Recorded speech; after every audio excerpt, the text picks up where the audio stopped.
Tu vas pas me montrer la fête des enfants. L'autre expression, c'est « T'as pas fait le tour de mon jardin? Je voudrais pas. »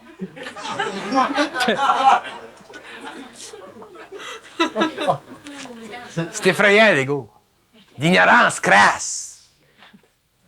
Balconville, tu sais.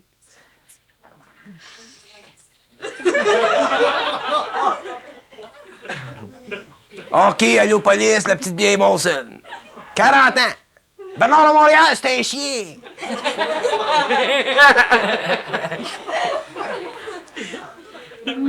Décapoté. Tu comprends?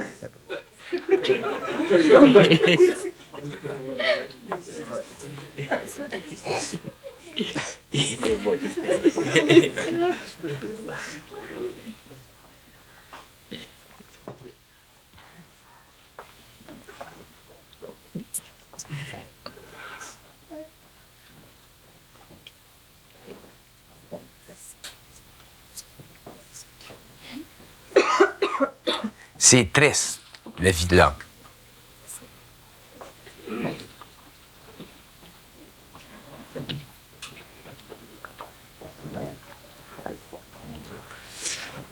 C'est pour ça que si vous avez des expériences dans lesquelles il y a de la crainte, dans lesquelles il y a de l'effroi, vivez-les vos expériences et cherchez pas toujours de fil en aiguille pourquoi, puis à quoi ça sert, puis qu'est-ce que c'est, puis c'est d'astral, puis c'est pas d'astral.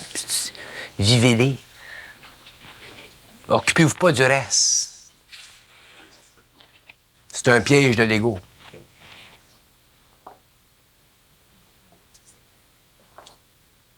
S'il y a un gars qui devrait être bombardé par les mauvais esprits, c'est bien moi.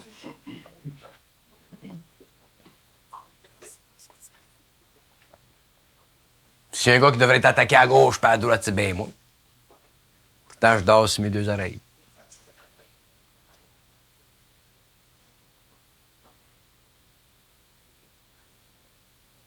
J'ai jamais vécu ça, moi. J'ai jamais connu ça, cette patente-là, de ces craintes astrales. Je me promène pas avec un métro, moi. Ça m'arrive jamais. Ouais. Je pense pas. J'ai pas d'émotivité qui affecte mon intellect. Je suis bien. Fait que vivez vos expériences. Puis arrêtez d'en parler.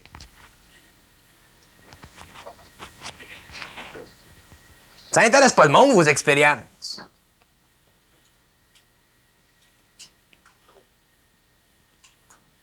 Il y en a qui, aussitôt que je change de cigarette, ils l'expliquent à tout le monde.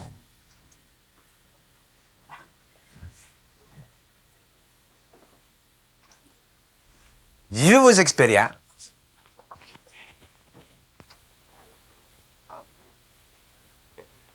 Vous allez voir qu'un jour, on en vient à un point où on est tanné, on vient écœuré d'entendre des histoires du monde. On vient tanné. On vient. C'est une chose. Une chose qu'on vient réellement tanné d'entendre, c'est les rêves. J'ai rêvé à telle affaire, ce matin. Rêvé. Vivez-les, vos rêves, comprenez-les, vos rêves.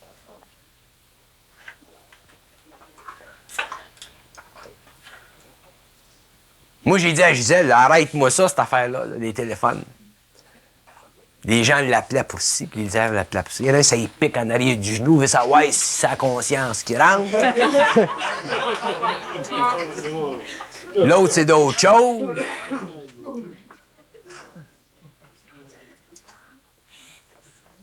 C'est effrayant. Parce qu'un jour, on veut bénéficier un jour d'être avec des gens intelligents. Moi, c'est ça que je recherche de plus, parce que c'est ça qui me donne le plaisir de vie, c'est de rencontrer du monde intelligent, avoir une petite jasette, puis parler de toutes choses, puis mais parler vers l'extérieur tout le temps, toujours vers l'extérieur. C'est intéressant, socialiser. On va avoir besoin de ça un jour, de socialiser entre nous autres.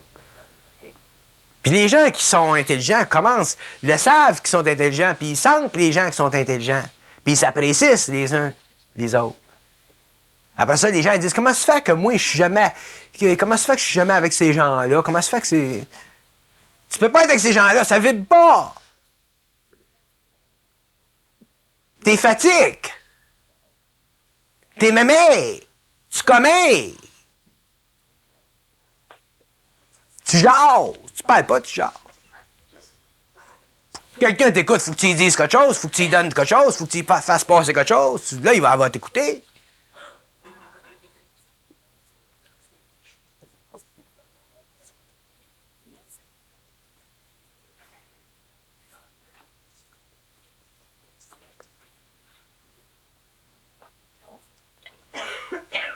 C'est le fun de parler avec du monde quand tu sens que c'est solide, ce qui sort.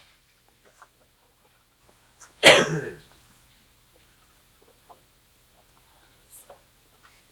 il y a des gens qui viennent, il y a des gens qui viennent dans les séminaires, ça fait pas longtemps, puis tu sens déjà que c'est solide.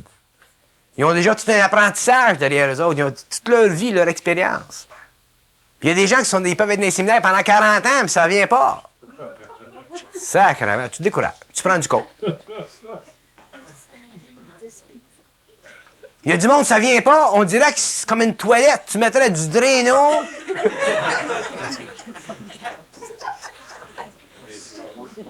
Ils sont bloqués. Moi, ça me dépasse.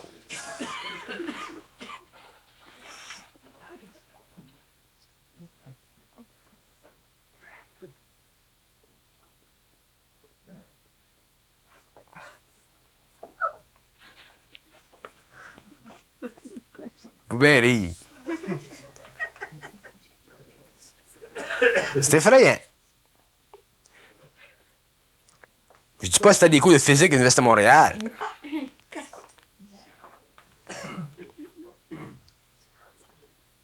Mais faut que tu les aimes pareil. Faut que Mais tu peux pas faire de party et les inviter chez vous. Ils vont monter dans les rideaux.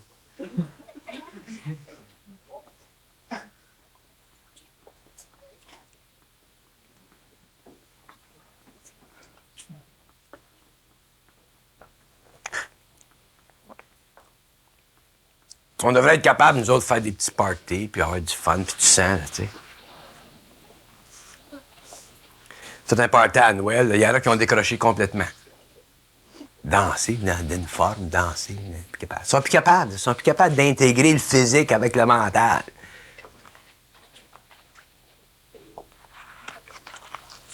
Fait que t'es obligé de faire des petits parties à Sauvette.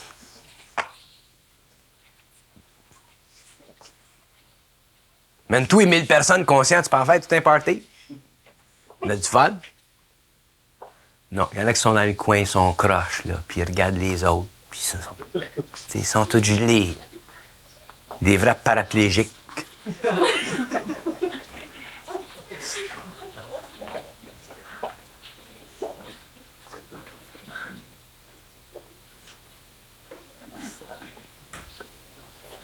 C'est parce que les gens sont pas à la hauteur d'eux-mêmes.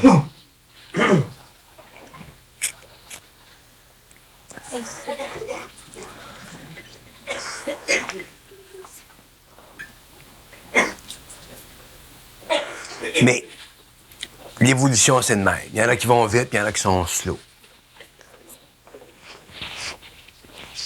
Mais ça, on n'y peut rien.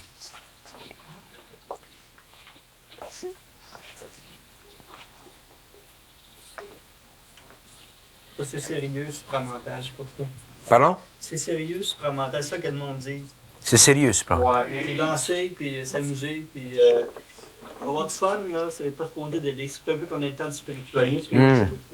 Ça marche pas ensemble, alors c'est pas supposé de... Ouais.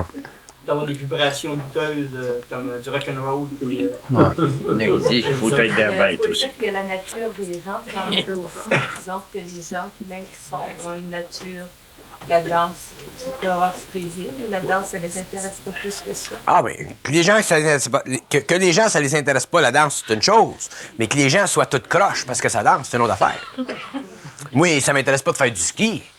Mais c'est pas parce que moi, ça m'intéresse pas de faire du ski que les gens qui font du ski, ça marche pas. T'sais. Faut vivre puis laisser vivre.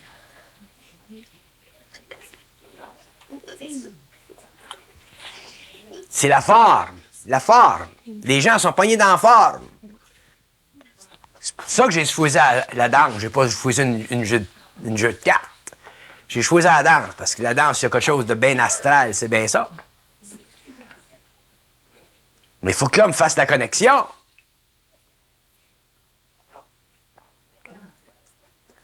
Faut qu'on revienne, faut qu'on fasse le tour du cercle. On peut pas toujours être accroché sur la montagne, faut qu'on descende dans la vallée. Sans ça, on va être des vrais moines, des moineaux.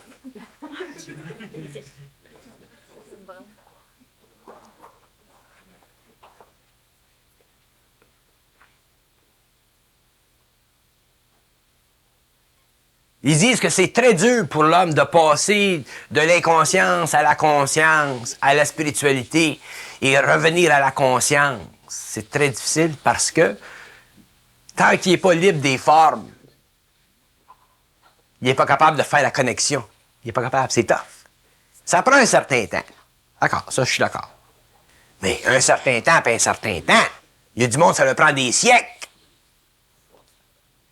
Quand tu comprends quelque chose, final.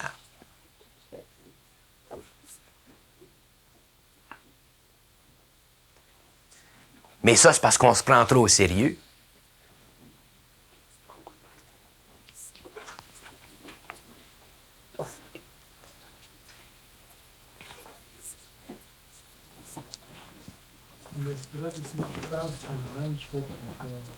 Vu qu'on n'a jamais été informé, vu qu'on était longtemps inconscient, puis on n'a jamais été informé sur le fait qu'on pouvait être conscient de l'autre. Je pense que c'est important du phénomène nous entraîne à être spirituel. Oui, d'accord. Apprendre ça comme une forme d'attention. Normale. Juste. Éventuellement, on en sort. Il faut en sortir. Il faut apprendre à relaxer. Il faut apprendre à relaxer.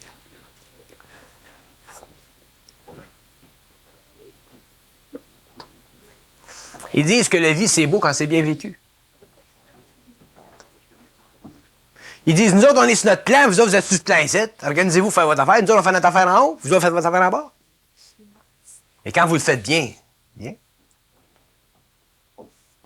On a des principes, nous autres, il faut que ça... Vivre sur le plan matériel, faut... Tes principes te servent. Les gens pensent que... Parce qu'on parle tout de l'astral, de la conscience astrale, que là, ils peuvent plus vivre astralement. Vous aurez toujours un corps astral.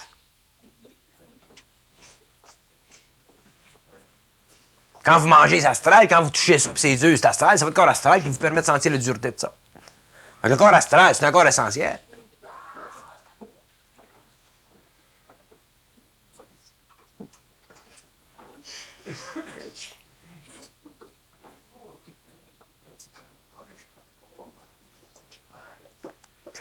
Alors, l'affaire de l'effroi, cette conversation-là sur l'effroi, c'est très important. Les craintes qui, au cours des années, au fur et à mesure que vous allez vous conscientiser, vont...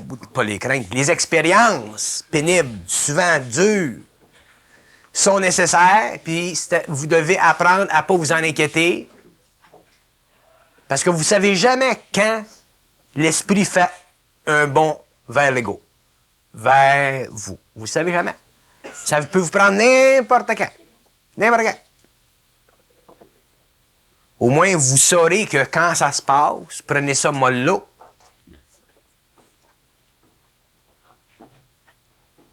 Là, il y a des gens qui commencent à me parler, là, qui sentent des entités chez eux, qui sentent ci, qui sentent ça. C'est normal. Occupez-vous-en pas. Ils vont pas vous manger à la laine sur le dos. Ils sont d'un autre plan.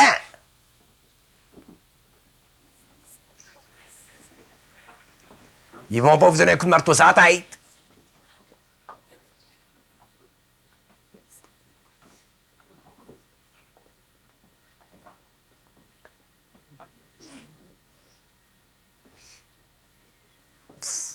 On va être habitué petit à petit à l'invisible, ce qu'on appelle l'invisible. Ça n'existe même pas, l'invisible, c'est parce qu'on voit pas de l'air. On va être habitué. Mais ça fait partie de nos expériences. Alors, on sait qu'on doit apprendre à vivre ces expériences-là d'une façon calme, de plus en plus calme, puis un jour, ça ne nous affecte plus. C'est un grand travail qui se fait.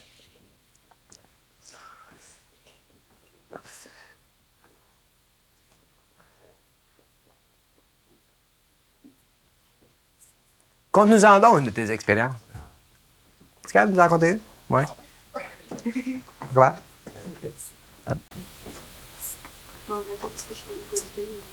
Conte-nous en une bonne.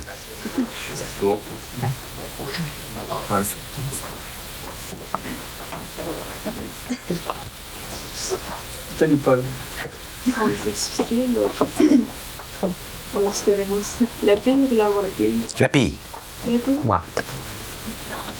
Prends le micro. Viens. Pour qu'on entende tout. Viens. C'est intéressant. Parle fort. Ouais, ok. Ah oui, est-ce que je raconte la situation dans laquelle c'était produit? Ouais. J'étais dans un restaurant avec un ami. Je venais juste d'arriver, puis là, tout à coup, là, j'ai commencé à me sentir mal, physiquement. Premièrement, des sueurs froides, ensuite voir le décor changer, le visage des gens s'allonger.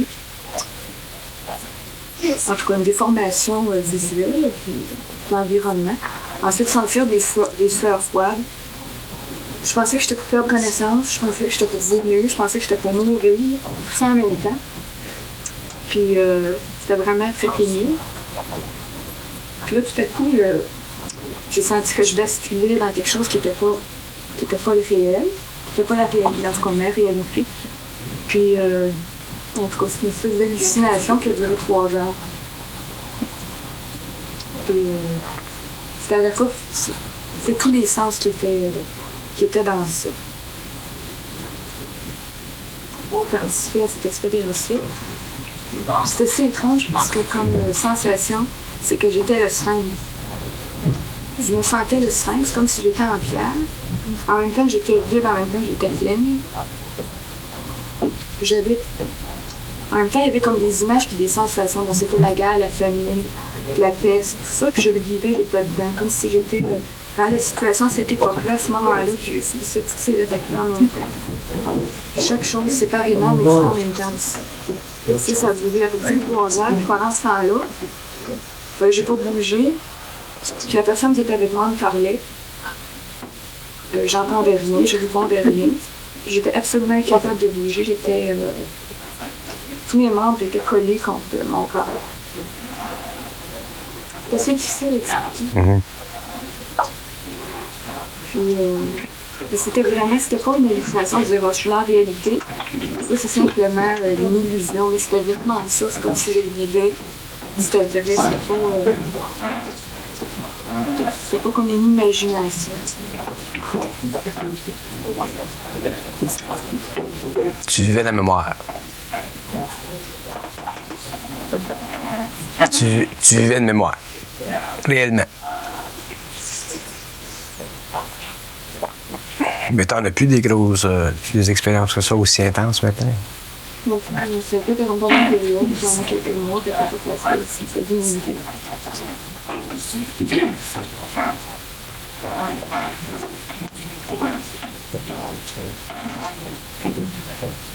J'aurais une question vraiment. Tout à l'heure, tu mentionnais que l'intensité des frayeurs qu'on pouvait avoir un rapport avec les anxiétés qu'on avait par le passé. Je me rappelle d'avoir parlé de ça. Et l'inquiétude ou l'anxiété qu'on avait vécue par le passé, est-ce que les frayeurs, en fait, la quantité ou l'intensité des frayeurs qu'on peut avoir sont relatives à la quantité d'inquiétude? Est-ce que ça peut être une espèce de mesure qu'on peut établir? Ça dépend. Si les expériences passées ont été traumatisantes, automatiquement, elles sont fixées dans la mémoire. Et si c'est très fixé dans la mémoire à ce moment-là, ça émotivement, on en paie le prix. Ça dépend des expériences. Parce que s'il fallait que les hommes vivent des expériences en relation avec leur mémoire, l'homme ne pourra pas vivre sur la Terre, l'homme craquerait. Mais il y a des expériences qui sont très, très intenses et qui demeurent suffisamment près de la conscience de l'homme. Et ce sont ces expériences-là qui servent de fond à tout ça. Est-ce que l'expérience qui a été vécue par la foule, est-ce que ça ne sera pas directement à sa vie personnelle à elle ou ça ne sera pas toute la vie humanitaire de tout le monde? Moi, je pourrais vivre une Non, c'est pas nécessairement sa vie personnelle à elle. Ça peut être une pénétration dans sa conscience d'une mémoire. Parce que, quelle que soit la mémoire. quelle que soit la mémoire, elle peut aller chercher du matériel. Alors, selon sa sensibilité, selon son état émotif. C'est toujours l'état émotif qui détermine ce qu'on peut vivre. Alors, si une personne a une grande sensibilité émotive au niveau astral, automatiquement, cette personne-là peut vivre des expériences au niveau de la mémoire qui se concrétisent dans cette expérience-là, à cause de sa sensibilité. C'est sa sensibilité qui lui permet de vivre ça. Ça peut aussi bien se vivre au niveau mental qu'au niveau émotionnel. Au niveau mental, c'est différent. Au niveau mental, les expériences dans le mental ne sont pas traumatisantes de la même façon. C'est une autre sorte de souffrance. Au niveau du corps astral, mais c'est imagé. C'est plutôt psychologique comme mental. Dans le mental, c'est plutôt psychologique. Ouais. Il y a des expériences de niveau, par exemple, des frayeurs qu'on peut expérimenter à travers des expériences spirituelles. Comme par exemple voir des plans plus raffinés de la création, des affaires comme ça au niveau à l'intérieur d'une méditation ou à l'extérieur d'une méditation qui sont reliées indirectement à ça. Est-ce que ça fait partie de ce que tu appelles, pour moi j'appelle ça des frayeurs, parce qu'on sent que qu'on prend une partie de soi-même. Mais est-ce que ça fait partie de l'effroi? Oui. Tout ça fait partie de l'effroi. Oui. Parce qu'on se sent comme s'il y avait quelque chose qui... C'est comme une peur de soi-même qui devait mourir face à cette expérience-là. Ouais. L'effroi, génériquement parlant ou universellement parlant, c'est toujours cette expérience de l'homme qui fait que l'ego a peur de se dissoudre. Ça revient à ça. Alors, généralement parlant, là où l'ego a peur de se dissoudre vient l'effroi. Alors, plus l'expérience est rapprochée de cette possibilité-là, que ce soit sur le plan astral ou que ce soit sur le plan mental, l'effroi est grand. Mais ça, au moins, l'expérience sert à ajuster les corps, de sorte qu'un jour, lorsque l'ego se dissout, lorsque l'ego se dissout, l'homme ne vit plus d'effroi. Il passe d'un plan à un autre. Alors, on est obligé de vivre des expériences comme ça. On a l'impression, on dit que, en tout cas, ce que j'ai vécu, là, t'as l'impression que tu dis, tu suis dans tes culottes, mais t'as pas le choix de le faire, puis il faut que tu passes au bord, c'est final. Oui. Comme j'ai vécu l'expérience aussi, une journée, j'étais dans le shop, puis on travaillait, puis c'était comme si dans ma tête, tu voyais passer un tas de monde, comme sur un autre plan, il y avait des patrons, il y avait ça, puis dans la journée, là, les techniciens qui travaillaient autour, là, ça a tout été dans la journée, ils ont tout fait des blagues, puis ils ont quasiment tout délivré. Est-ce que c'est un rapport direct avec ces imageries-là? Faut pas chercher de rapport. C'est ça que je disais à soir. Faut pas rationaliser nos expériences. Non, dans le sens que le fait de l'avoir perçu, ça, puis de l'avoir... Ça n'a pas d'importance. Ça a une grande importance de réaliser que ça n'a pas d'importance. Parce que si vous essayez de voir des liens, automatiquement, vous renchérissez l'ego. On entretient puis on développe. Vous entretenez, vous développez. Il faut couper net. Qu'il se passe n'importe quoi en relation avec ça, que vous vous en désengagiez, puis désengagez, toujours s'en désengager. Les gens, c'est le contraire, ils s'engagent, puis ils veulent savoir comment ça se fait, qu'est-ce que c'est, puis explique-moi dans ça, puis on va voir des voyants, puis les voyants expliquent une affaire, puis fait que les gens viennent tout bouleverser. Il faut totalement se désengager de ça. Totalement. C'est bien important, ça, de se désengager de ça. Il ne faut plus réagir face à ces situations-là. Éventuellement, ils vont disparaître si vous apprenez à ne pas réagir. Sans ça, vous allez nourrir. C'est pas normal pour l'homme d'être psychique. L'homme ne devra pas être psychique. C'est une abnormalité du corps astral, le psychisme. Donc, ces perceptions-là qu'on a, c'est... La médiumnité, c'est une abnormalité. C'est un débalancement du corps astral. Tout ce que les gens considèrent comme étant intéressant, comme étant paranormal, comme étant ci, comme étant ça, ce qu'on lit dans les livres, là, les livres, puis les journaux astro, et ainsi de suite, là, c'est tout un débalancement des corps. C'est le fait que les corps sont débalancés que vous vivez ces expériences-là. Et ces expériences-là, vous n'en avez pas de besoin. Et vous les vivez parce que vos corps sont débalancés, alors ça vous amène à les rebalancer, ces corps-là, si vous êtes de plus en plus intelligent, si vous pouvez comprendre ce qui se passe. Sans ça, ça vous amène à défaillance. Ça peut vous servir, ces expériences-là, si vous êtes intelligent, mais si vous ne comprenez pas ce qui se passe, éventuellement, vous partez en ballon.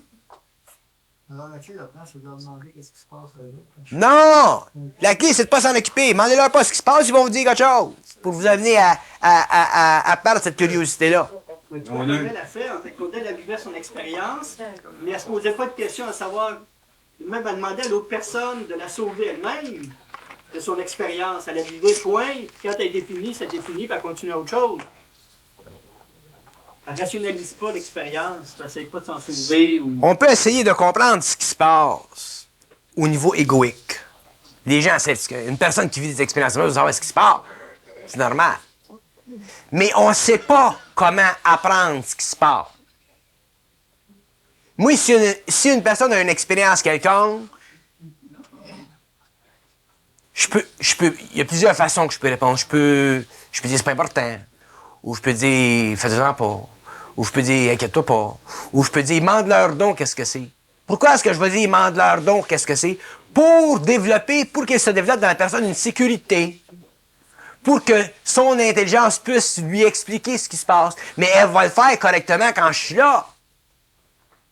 Mais après ça, là, ils peuvent jouer avec vous autres. Là. C'est pour ça que je vous dis, faites vos expériences. Puis... Croissez-vous pas la tête. Une fois que vous savez qu'il n'y a rien là, Tournez la page.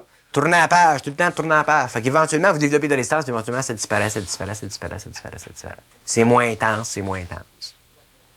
Mais il faut que ça soit résolu, ces problèmes-là, un jour. Elle ne peut pas vivre des expériences comme ça pendant toutes les années. Faut que ça se tasse un jour. Que ça se tasse quand tu commences à rentrer dans ton intelligence.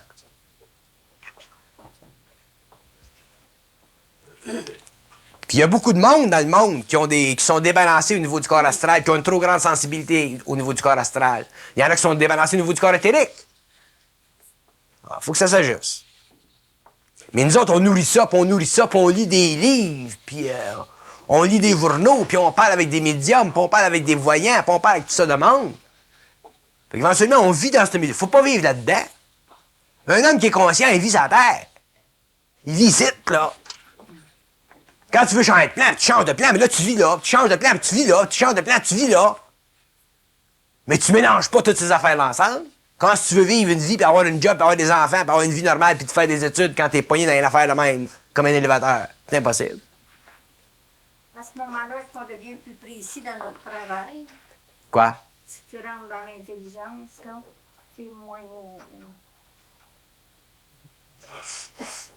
Ça dépend comment est-ce que l'intelligence va... Ça dépend comment est-ce que l'intelligence va se canaliser. Ton travail peut changer, mais quand tu... C'est toute une affaire d'ajustement, ça. L'homme ne peut pas travailler dans l'intelligence. L'homme ne peut pas travailler avec son intelligence avec grande facilité au début, parce qu'elle est trop forte. Fait qu'elle suit... L'intelligence, elle a ses propres lois. Et ces lois ne sont pas les lois de l'ego. Alors, l'ego s'ajuste, puis ça peut être difficile pour un homme de travailler avec son intelligence dans un plan matériel. Il y a des gens qui ont de la difficulté. Avec le temps, ça s'ajuste. Ce qui est important pour l'homme, c'est qu'il ne s'inquiète pas pour rien. Ça, c'est important. Et le temps, ça s'ajuste. Quand c'est ajusté, mais là, ça fonctionne. Les lois de l'esprit ne sont pas les lois de l'ego. Tu peux fermer ça. Ah oui, en haut. Alors, les lois de l'esprit ne sont pas les lois de l'ego. C'est des lois totalement différentes de l'ego. C'est là que l'ego doit s'ajuster à l'esprit. C'est ça qui est dur pour lui.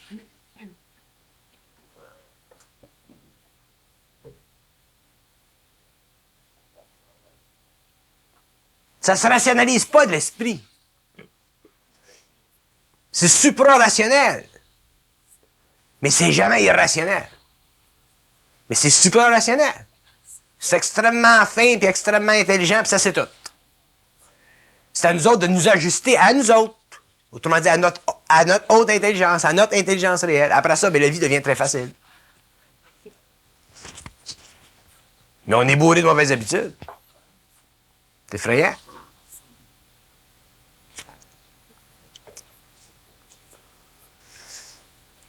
Mais tout se fait graduellement. Puis on le sait, quand on regarde en arrière, puis on voit qu'on a changé. Puis on regarde en arrière, puis on voit qu'on a changé. Au moins, on voit qu'on s'en va quelque part.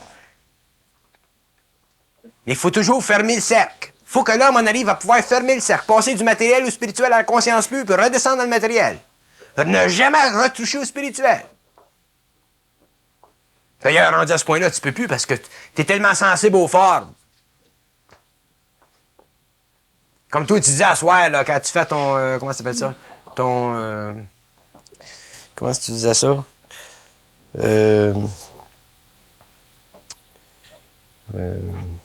Faire puis non faire, là. Bon, mais regarde la forme de faire puis non faire, c'est une forme spirituelle. Quand tu seras bien mental, tu ne pourras pas envoyer ces mots-là, tu veux dire d'autres choses. Si tu commences à dire à quelqu'un, mais moi, je suis dans le faire, puis je suis dans le non-faire, conversation, là. Là, tu tombes dans... Ça va être spirituel, là. Ça va être... Tu comprends la vibration, je veux dire? Moi, je te disais, bon, quand je suis chez nous, je suis dans le non-faire. Tu dirais, moi. C'est une forme spirituelle. Fait que toi, quand tu me parles, moi, c'est ça que je poigne, la vibration.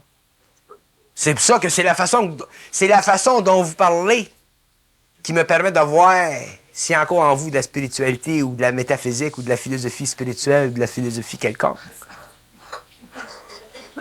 Elle n'a pas de ça, elle. Quand elle parle, elle, c'est straight ici. Là. C'est bien ici, à terre, ici. Là. Elle dirait pas du faire et du non-faire. Elle dirait, mais quand je veux rien faire, je fais rien, puis quand je veux faire quelque chose, je fais quelque chose. C'est d'autres mots.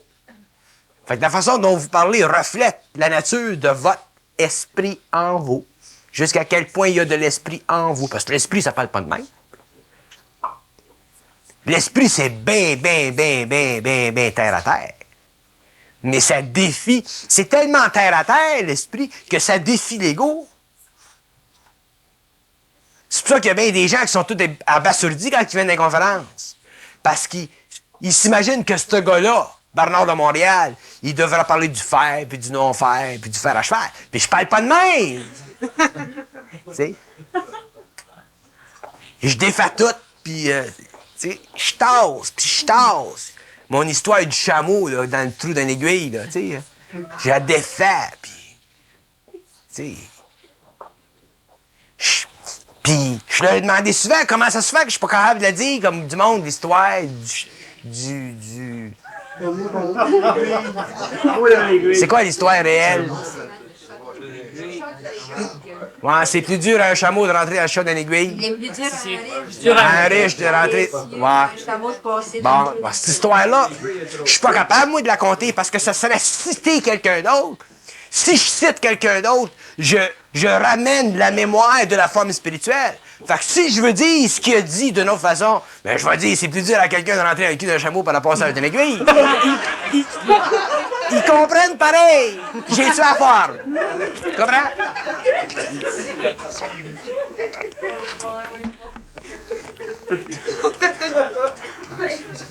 Mais il faut que l'ego soit libre.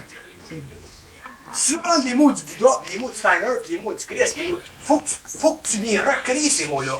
Parce que si tu cites les mots du Christ, les mots du Bouddha, les mots du Steiner, autrement dit des hommes qui ont dit des choses qui sont valables, si tu les cites textuellement, tu crées une forme spirituelle. Fait que si tu veux t'en servir, il faut que tu les recrées, tu les reconstruis, ces mots-là. Fait que c'est pour ça que c'est tout déformé. Mais les gens comprennent pareil.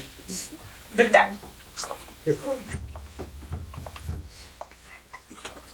Ils sont tellement déformés que même un intellectuel ou un théologien va comprendre, puis il va rire. Puis il ne dira pas, il n'est pas éduqué ce gars-là. Parce qu'il ne pensera même pas dedans. C'est tellement déformé là, que son esprit va être obligé de saisir et de prendre ce que mon esprit lui a donné. Donc il va partir à rire. Il va dire, t'as comme c'est un monsieur-là, t'as pas Montréal.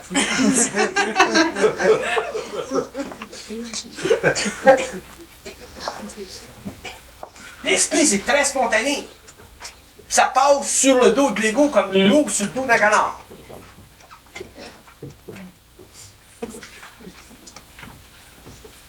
Parce que quand on est dans l'esprit, on est dans...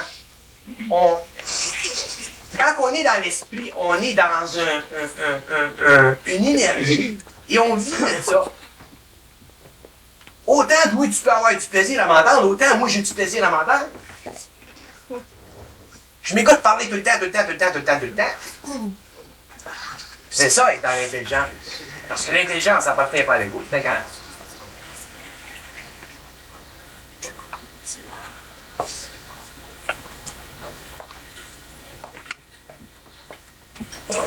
Fait que, on va faire comme ça.